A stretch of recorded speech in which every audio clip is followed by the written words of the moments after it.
คือไอ้ที่ซ้อมมาน่ะลืมหมดเลยบอกแล้วว่าเด็กๆให้กลับหอไปก่อนอยู่ทำไมดังนั้นก็นี่คือความสนุกสนานที่อาจารย์นะครับรุ่นน้องทั้งหลายนะครับก็จะมอบให้พี่ๆนะครับทั้ง3ท่านนะครับก็ให้สนุกสนานไปด้วยกันนะครับ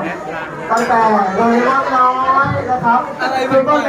นนะครับและคิวพัตตานะครับก็ขอเสียงปรบมือให้กับอาจารย์ค่ะ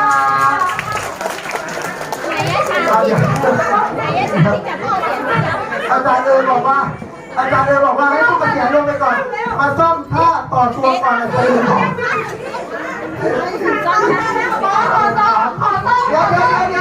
เดี๋ยวคิวพัตตามีรางวัลมอบให้แล้วทุกคนขึ้นมาบนเวทีแล้ว1 2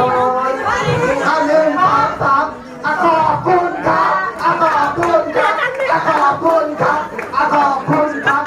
ขอบคุณครับขอบคุณครับจะรับก็ใครจะรับ